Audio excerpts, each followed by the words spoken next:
Boa noite, igreja, graça e paz. Boa noite a todos que estão aí na internet nos ouvindo. É sempre bom estarmos juntos no culto ao Senhor. Eu quero convidar você, que você abra a sua Bíblia em Mateus capítulo 5, nessa reflexão que faremos, nesse texto que vai do versículo 1 até o versículo 12.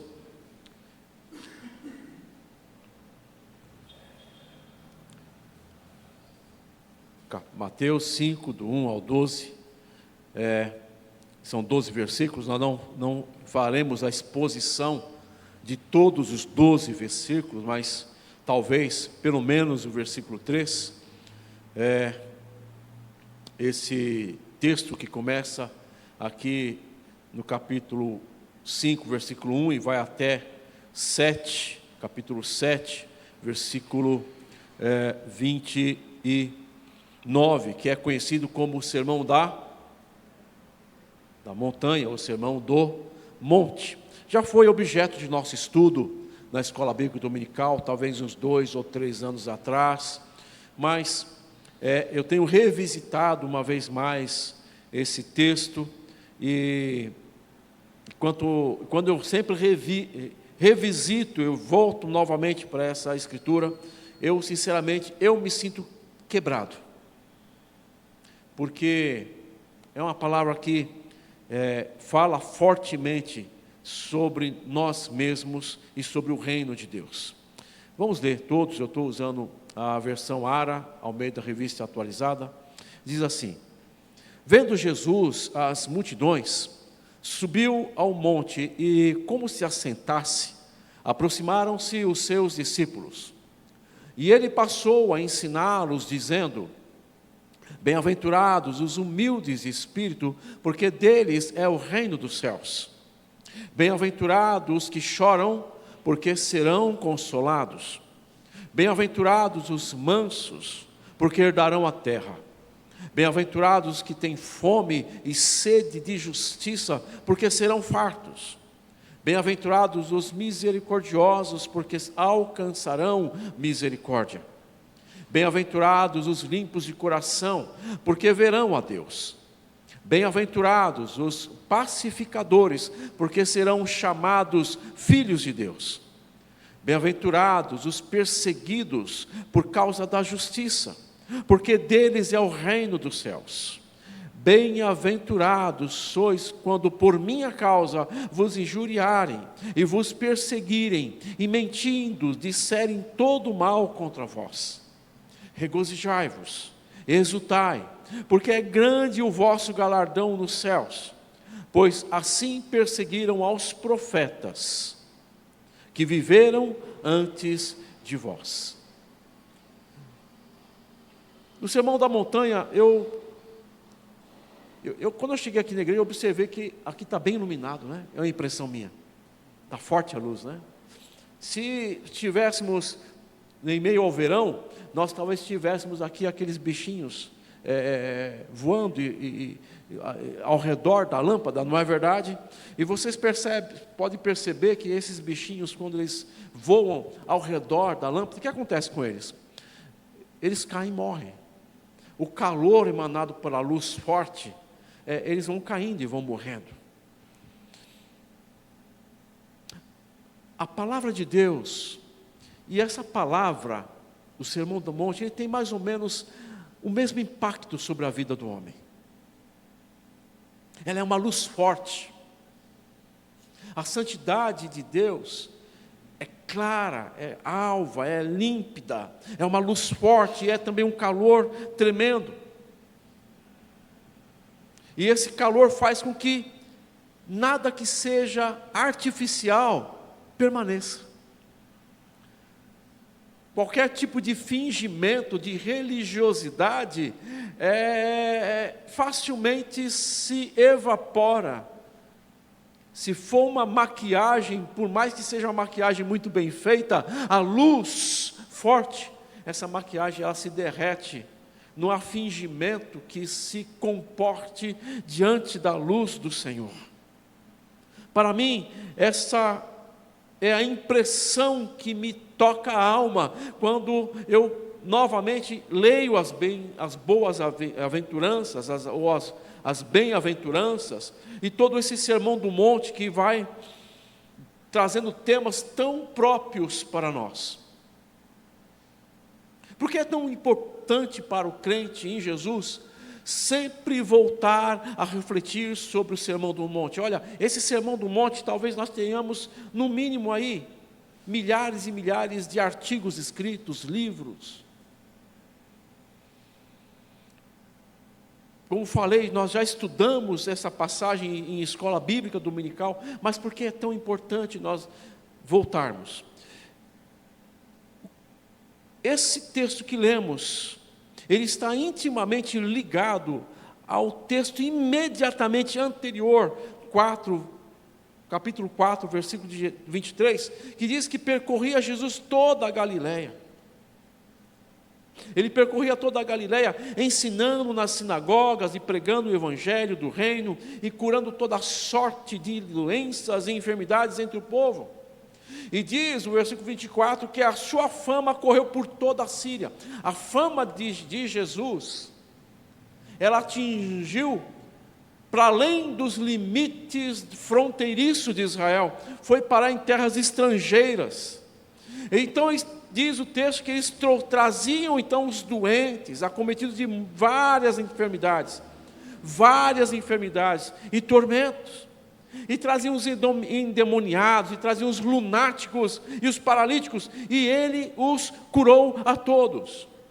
E o versículo 25 vai dizer assim, que da Galileia, ali daquela região onde Jesus cresceu, de Decápolis, de Jerusalém, da Judéia e da além do Jordão, numerosas multidões o seguiam. Esses 3 versículos aqui, eles expressam exatamente o que é a condição da raça humana. A condição da raça humana é de morte. A condição da raça humana é de sofrimento e dor. Mas então, vem Jesus, o homem-Deus, o Deus-homem, que se encarnou, e ele vem visitar essa raça humana, na medida que ele começa a andar e percorrer, as suas misericórdias, a sua graça começa a se estabelecer, e ele vai ensinando, ele vai pregando das boas novas do reino, ele vai curando essas doenças, essas enfermidades que está entre nós, ou está em nós. Uma raça caída, uma raça separada de Deus, uma raça que preferiu estar longe de Deus, que sofre.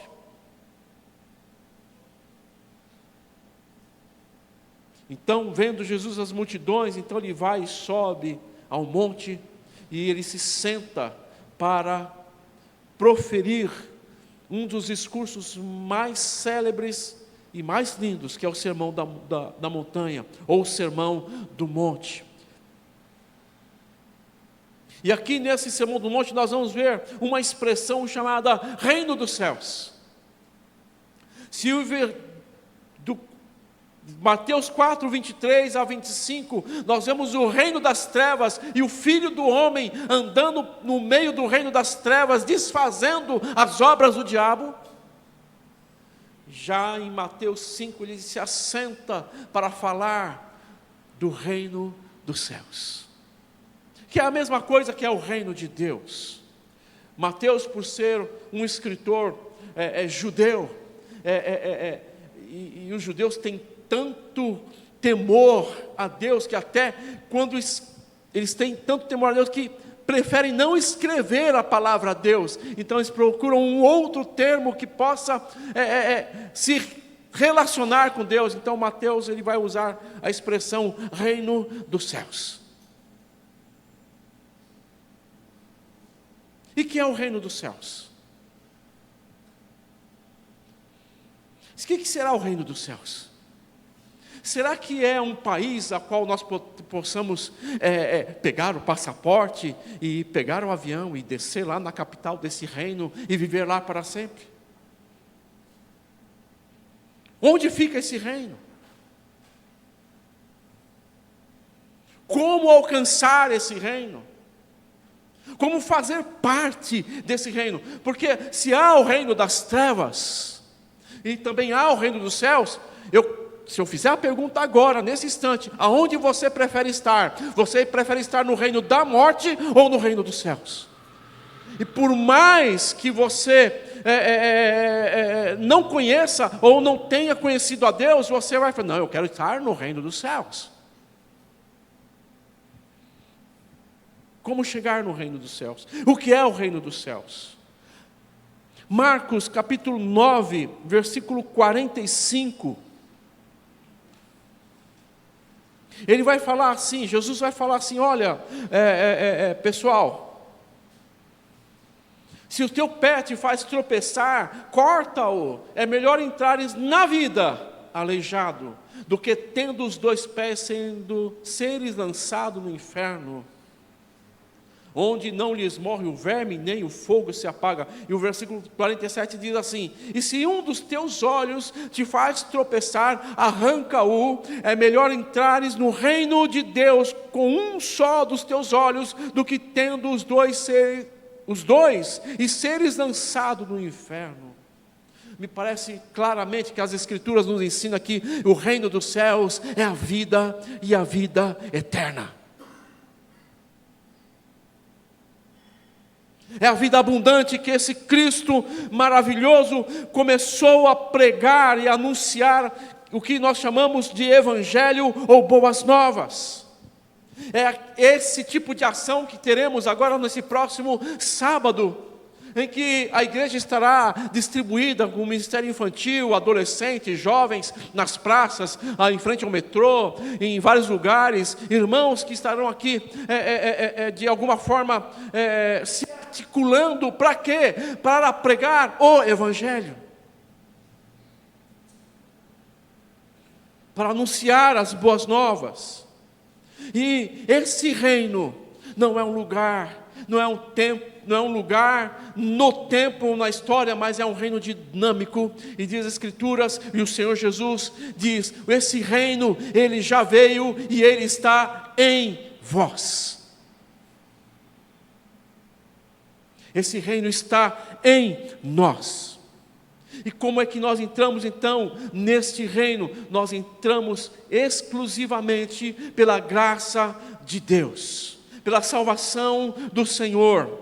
Esse Senhor que Ele se fez carne, Ele desceu da sua glória, Ele deixou a sua glória e veio para anunciar este evangelho poderoso e nos curar do pior das nossas doenças, que se chama pecado.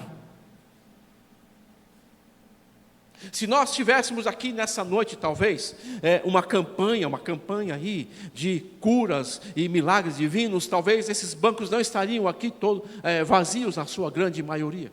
Sim ou não?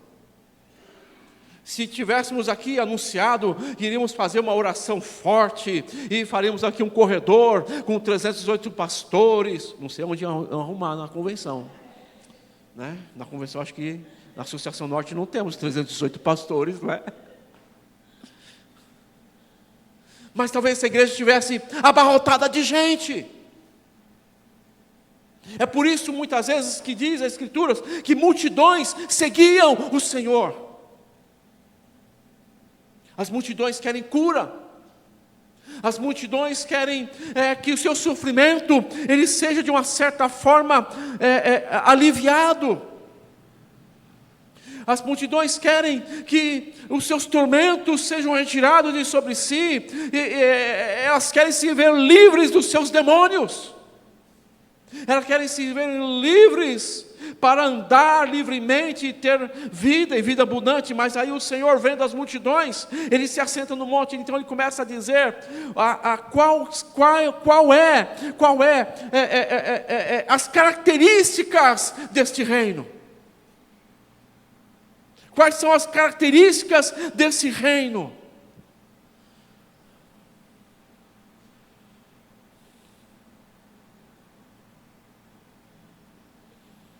E a primeira característica que ele vai nos ensinar: bem-aventurados os humildes de espírito, porque deles é o reino dos céus. Essa palavra aqui é humildes. Ela pode, em algumas traduções, não sei se a sua tradução está assim, pode estar escrito pobres de espírito. Me parece que a palavra humilde e pobre, nesse contexto aqui, elas são muito próximas e são sinônimos. Mas o que é ser humilde de espírito? Essa primeira característica que o Senhor começa a dizer daquele que vai entrar para a vida, ou daquele que entra para a vida, aquele que tem a entrada para o reino dos céus. Para entrar no reino dos céus, o Senhor nos deixa muito claro que é necessário ter características bem marcantes. A primeira é humilde de espírito, que está aqui em 5:3. A outra está lá em 7:21, que deve ser obediente. O versículo, capítulo 7:21, vai dizer assim: nem todo que me diz Senhor, Senhor entrará no reino dos céus, mas aquele que faz a vontade de meu Pai que está nos céus. Quem é que entra no reino dos céus? Ou quem é que entra para a vida? Aquele que é obediente. E o versículo 18 e 19 desse capítulo 5 diz assim: porque em verdade vos digo, até que o céu e a terra passem, nem um i ou um tio jamais passará da lei, até que tudo se cumpra. Aquele, pois, que violar um destes mandamentos, pois que dos menores, e assim ensinar aos homens, será considerado o mínimo no reino dos céus. Aquele, porém, que os observar e ensinar, será considerado grande no reino dos céus. E o versículo 20 diz assim: porque vos digo que, se a vossa justiça não excederem muito a dos escribas e fariseus, jamais entrareis no reino dos céus. Uma terceira característica aqui de quem entra nesse reino, é que tem que ser extraordinariamente justo. Você se sente justo?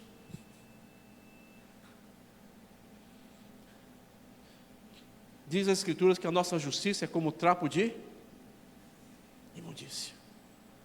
Mas como que eu entro nesse reino? Parece que é impossível.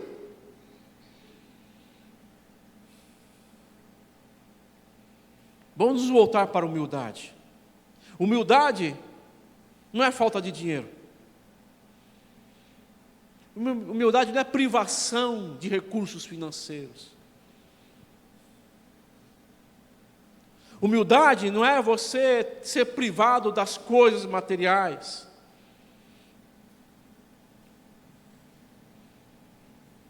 Na Igreja Católica, você tem os movimentos dentro dela, de uma classe de homens que se abstêm da vida em sociedade e vivem na mais extrema pobreza. Mas não é isso que a Escritura está dizendo. Não é pobreza de consciência espiritual. Não é ser pusilânime, ou seja, não é falta de coragem ou de vigor para se impor. O que é humildade? O que é essa humildade?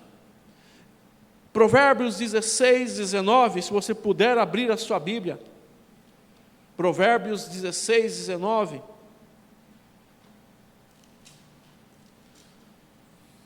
Os irmãos que têm Bíblia em aplicativo levam certa vantagem sobre aqueles que trazem a Bíblia física, mas o crente de verdade dá um baile naqueles que têm aplicativo, eu creio.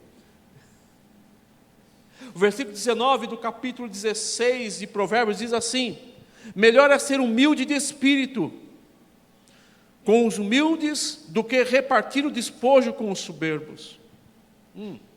Interessante esse versículo. Será que humildade realmente é falta de recurso?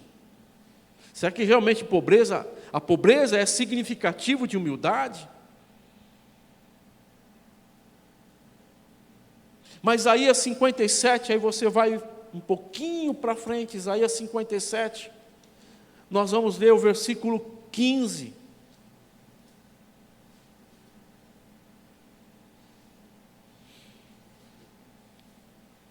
Isaías 57, 15, diz assim, o Senhor, por boca do profeta Isaías: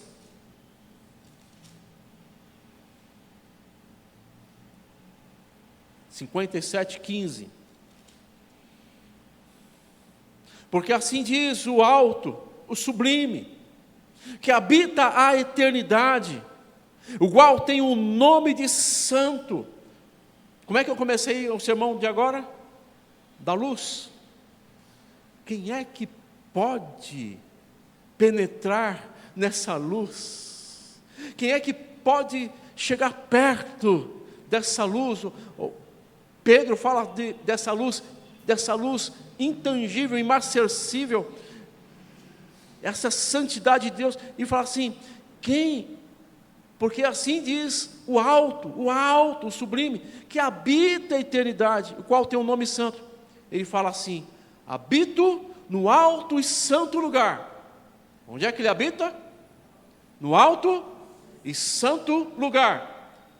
E depois, vírgula, mas habito também com contrito e abatido de espírito, para vivificar o espírito dos abatidos e vivificar o coração dos contritos.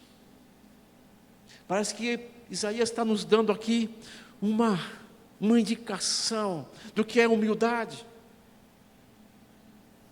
Humildade é aquele que se declara vazio diante de Deus. Lá na contabilidade, no mundo dos negócios, quando a empresa tem muitas dívidas e ela não consegue honrar os seus compromissos, existe algo na legislação chamado falência. Quem já ouviu falar disso? A empresa, ela abre um processo de falência e antes de chegar à falência, ela pede um tempo de recuperação judicial. E ela nomeia um administrador, que não é os donos da empresa, mas um administrador, para que o administrador possa conduzir essa empresa nessa recuperação, para poder realmente ela se tornar uma empresa saudável, que honre os seus pagamentos e que dê lucro. Sim?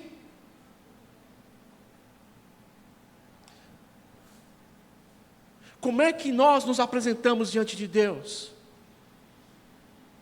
Como é que nós nos apresentamos diante do Senhor? Ele diz assim que Ele habita com contrito e é abatido de espírito, para vivificar o espírito dos abatidos.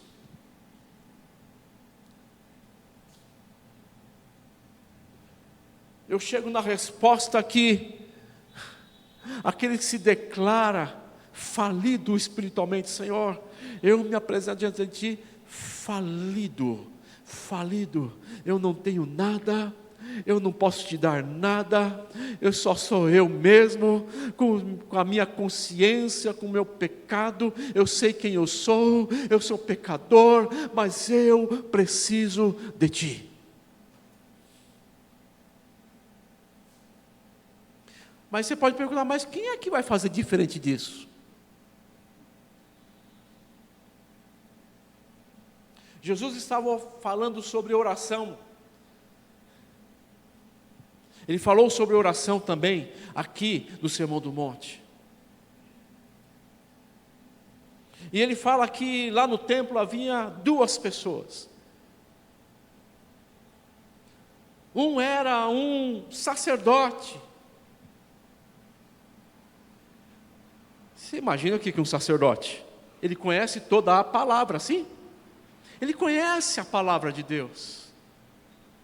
Ele conhece. Esse sacerdote não é, vamos colocar entre aspas aqui, um Zé Mané, ou um Zé Ruela. Ele conhece a Torá, ele conhece os profetas, ele conhece as Escrituras. Ele vive para cumprir todo o mandamento de Deus. E diz o Senhor que esse sacerdote, conhecedor das Escrituras, ele se apresenta no templo e ele ora assim: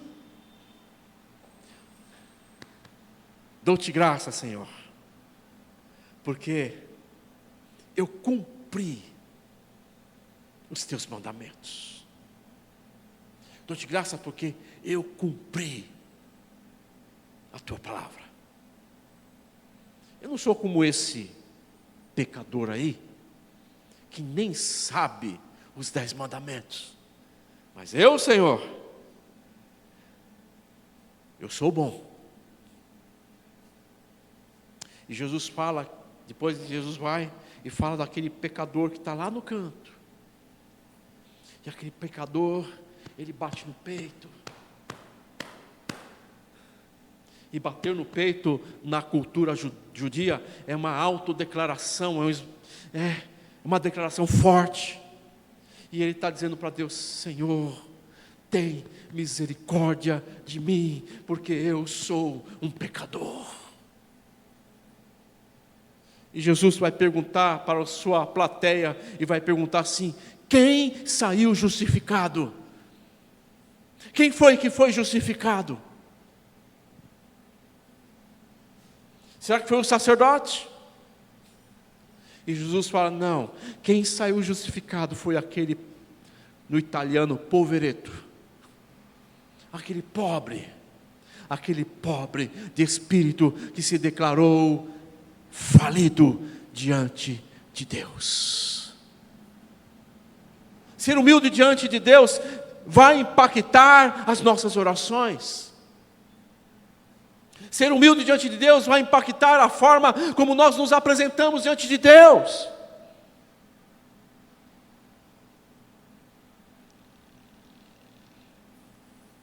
Às vezes estamos diante de Deus e falamos: Senhor, hoje, esse mês eu entreguei meu dízimo, esse mês eu dei as minhas ofertas, eu fiz as leituras que o pastor Manuel passa no grupo lá, das leituras diárias, eu fiz todas. Então, Senhor, eu venho aqui, diante do Senhor, reivindicar a minha bênção.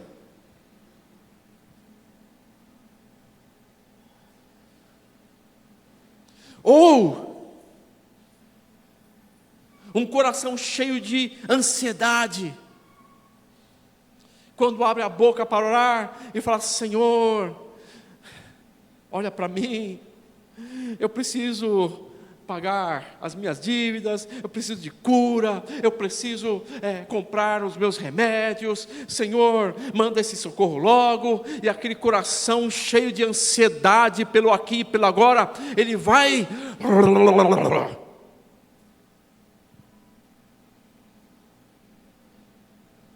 Mas o Senhor diz assim, que Ele habita no alto lugar, sublime, mas também Ele se habita com aquele que se declara: Senhor, eu estou falido diante de Ti, eu preciso de Ti somente. Senhor, eu estou fraco, Senhor, eu não tenho nada.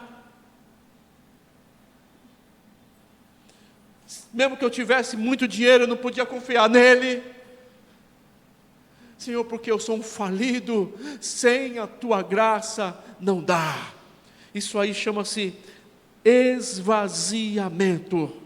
Esvaziamento é uma confissão consciente da própria indignidade diante de Deus, justo e santo.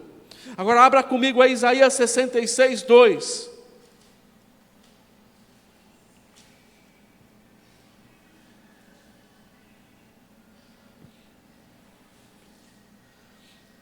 Isaías 66, 2 diz assim: porque a minha mão fez todas estas coisas.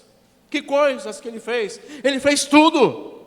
Ele fez o universo, Ele fez as galáxias, Ele fez o planeta, Ele fez o céu, a lua, Ele fez as plantas, Ele criou tudo.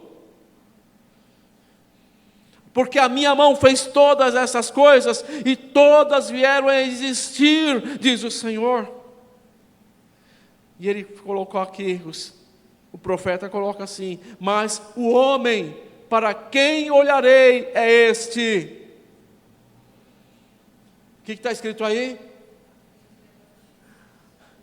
O aflito e abatido de espírito e que treme na minha palavra. Irmãos, se nós não tivermos temor e tremor diante da palavra de Deus, não importa, nós precisamos realmente cair nesse versículo 3 e procurar a graça de Deus para encontrar o nosso coração diante de Deus. Porque não há outra estrada, não há outro caminho que vai nos levar para perto do Senhor, que vai atrair o Senhor, a não ser que nós nos esvaziemos e nos declaremos falidos diante dEle. Isso vai atraí-lo, isso vai trazer o socorro do Senhor. Mas mais do que isso, voltemos lá, Mateus 5:3. Bem-aventurados os pobres ou os humildes de espírito. Por quê? Por quê?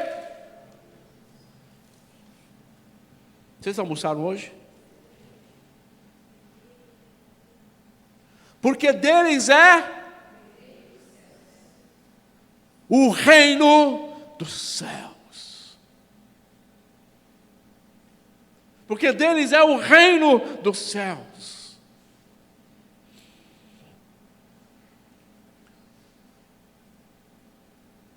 Pobreza de espírito não é algo que é autoimposta a si mesmo, não é um autodesprezo, não é uma autopiedade. A gente não gosta de autopiedade. Até a nossa própria autopiedade, a gente não gosta.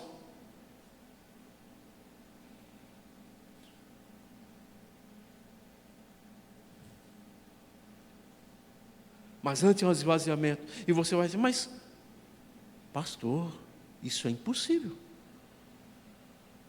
Abra comigo Filipenses 4.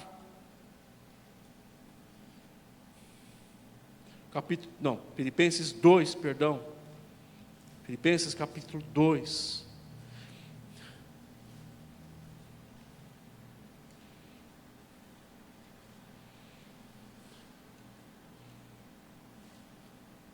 Vamos ver a partir do versículo 4.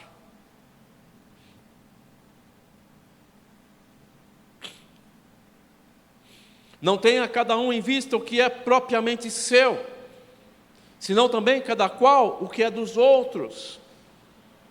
Tende em vós o mesmo sentimento que houve também em Cristo Jesus. Pois ele, subsistindo em forma de Deus, não julgou com usurpação o ser igual a Deus.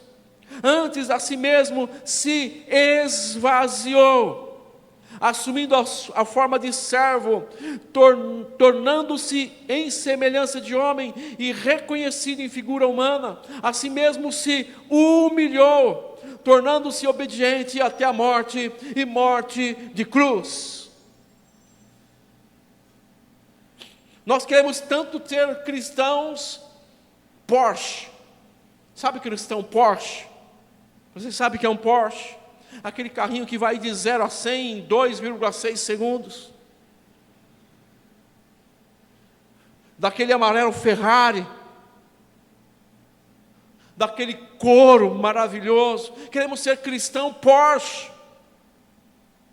Mas ninguém quer ser um cristão Brasília velha. Eu estou falando Brasília velha porque eu já tive Brasília.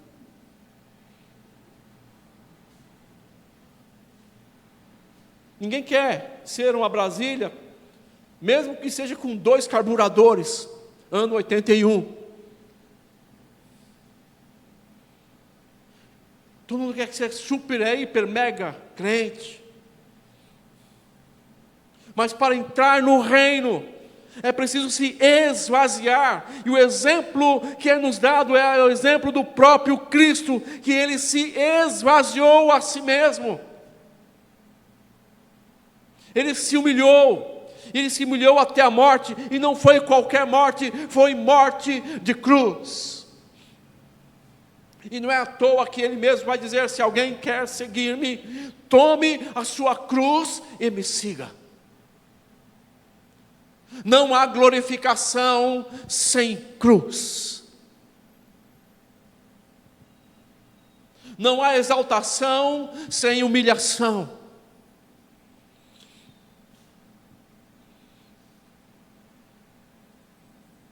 Quando nosso Senhor estava ali, seminu na cruz, sofrendo xingamentos e vitupérios, e carregando sobre os seus ombros os pecados que não eram dele, mas eram nossos, ele poderia ter clamado ao Pai, e miríades de anjos poderiam ter resolvido todo o problema naquele instante da sua humilhação, do seu esvaziamento.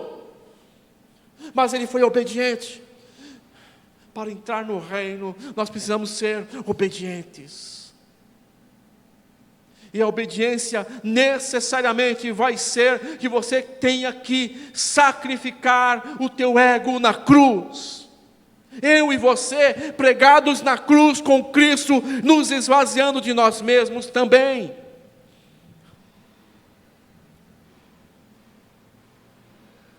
Salmo 22 diz assim: não sou homem, sou verme. Esse salmo é um salmo messiânico, e quem lê esse salmo parece que está vendo Cristo crucificado.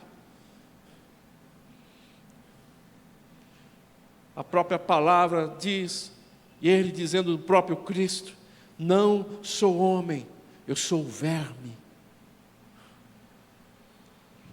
Mas muitas vezes nós não queremos ser verme, nós queremos ser cobras.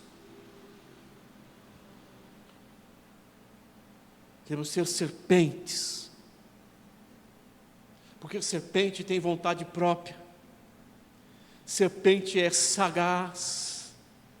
Serpente é ardiloso. Serpente é esperto. Mas verme, o que é verme? O que é uma minhoca? Se você cutucar a minhoca, ela vai te morder? Ela vai reagir de alguma forma contra você? Você pegar a minhoca, fazer assim, ela vai falar: o que você está fazendo comigo?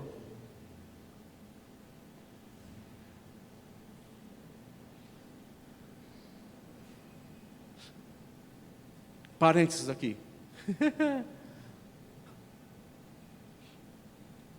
Tem uns irmãos que falam assim, pastor Manuel: não mexa com o ungido do Senhor.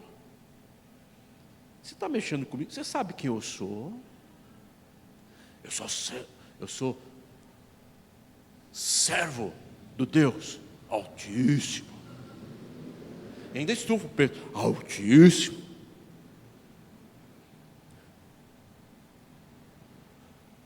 Lá no trânsito,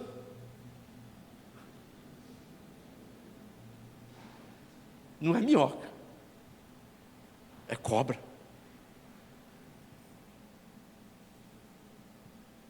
Lá no trabalho, não é minhoca, é cobra. Nas coisas da vida, não se comporta como uma minhoca, se comporta como uma cobra. Mas diz Salmo 22 que o próprio Cristo se via como um verme.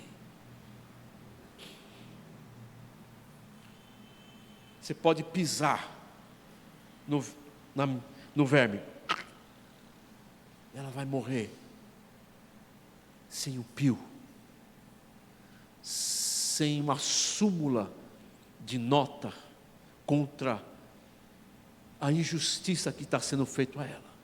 Ela vai morrer.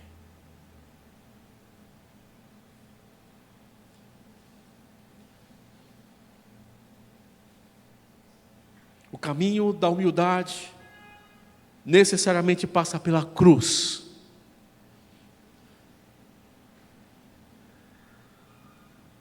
O caminho da glorificação passa pela cruz. E a cruz é um lugar apertado, estreito, estreito. Só se passa arrastado.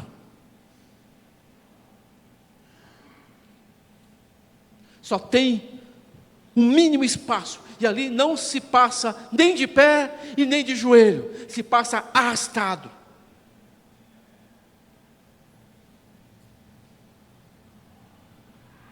Esvaziado de si mesmo, para ser cheio do Espírito de Cristo. Aleluia! Para ser cheio do Espírito de Cristo. E Filipenses continua dizendo assim: pelo que também Deus o exaltou sobremaneira e lhe deu um nome que está acima de todo nome, para que ao nome de Jesus se dobre todo joelho, nos céus, na terra e debaixo da terra, e toda língua confesse que Jesus Cristo é Senhor, para a glória de Deus Pai. Em outro lugar está escrito assim: Cristo em vós, a esperança da glória.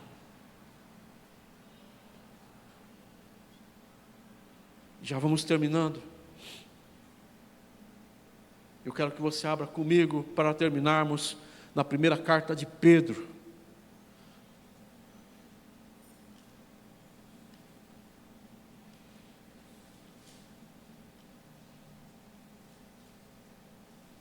Capítulo 5.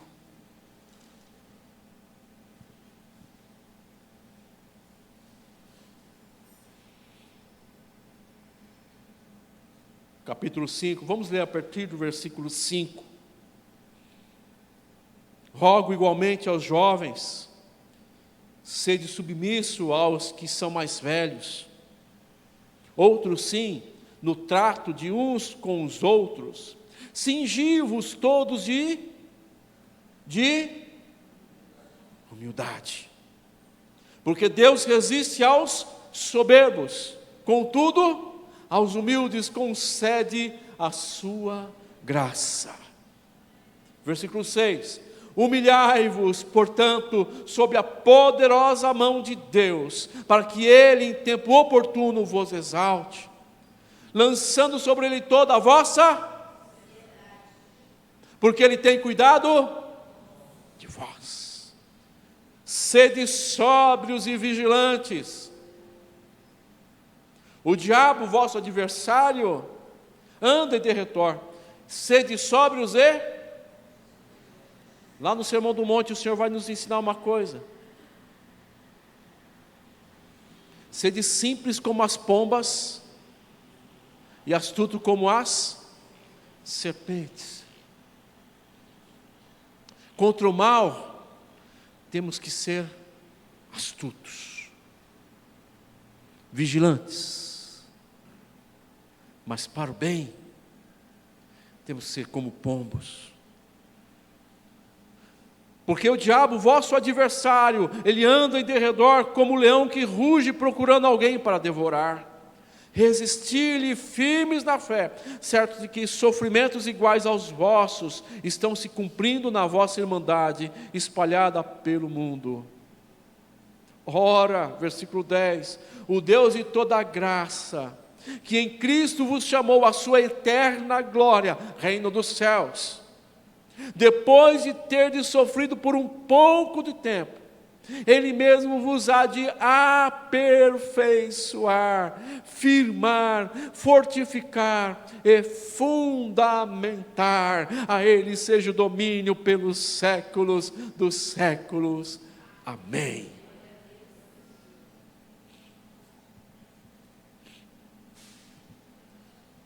Quem é que pode entrar no reino? Quem é que pode entrar na vida? Bem-aventurados os humildes, os pobres de espírito, porque deles é o reino dos céus. Que tipo de ansiedade toma a sua alma? Que tipo de preocupação exacerbada? Que a ansiedade é preocupação exacerbada. Preocupação além da conta. O Senhor nos fala assim: por que vocês andam tão ansiosos? Por que vocês andam ansiosos pelo dia de amanhã? Porque vocês andam ansiosos porque aquilo que vocês vão comer, por aquilo que vocês vão vestir. Olhai e observem o lírio dos campos. Vede os lírios dos campos. Eles não trabalham, eles não fiam, eles não produzem nada para si próprio, mas o Pai Celeste os veste muito bem, e nem Salomão em toda a sua glória se veste como os lírios dos campos. E vós valei muito mais do que o lírio do campo, que de manhã está bonito, está viçoso, mas à tarde está marcado pelo sol, queimado pelo sol. Porque andais preocupados com o que haveis de comer? Olhai os passarinhos, eles não têm conta poupança e nem CDB, e não ficam aí preocupados com a aposentadoria que vai ser daqui a alguns anos, mas simplesmente o Pai Celeste os sustenta. E bem mais valei vós do que os passarinhos, porque o Evangelho não foi para os passarinhos, o Evangelho não foi para os lírios dos campos, mas o Evangelho foi para pessoas de carne e osso como nós, que se esvaziam de si mesmos e requerem, e dentro de si, a glória de Deus Pai. Fiquemos firmes e constantes do Senhor. Muito gostei desse louvor que cantamos agora há pouco, em fervente oração. E diz na letra aqui: deixando tudo no altar. Vamos orar ao Senhor em nome de Jesus.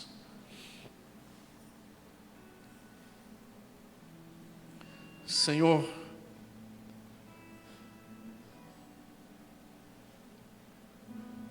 primeiramente me coloco eu diante de Ti, Senhor. Meu coração, minha alma, meu espírito, quero esvaziar sempre diante de Ti, Senhor. Quero ser como Tu, ó Senhor. Não na Sua glória, mas como exemplo do Teu estado de servo, me esvaziando de mim mesmo, me declarando falido na Tua presença, porque eu sou verme, eu sou pó, mas Tua é a graça e a misericórdia que nos sustenta. Senhor, fala no Senhor nossos corações, fala, Senhor, e fortalece nossos corações com a Tua palavra, para que sejamos dignos do Teu reino, em nome de Jesus. Em nome de Jesus. Obrigado, Senhor. Amém.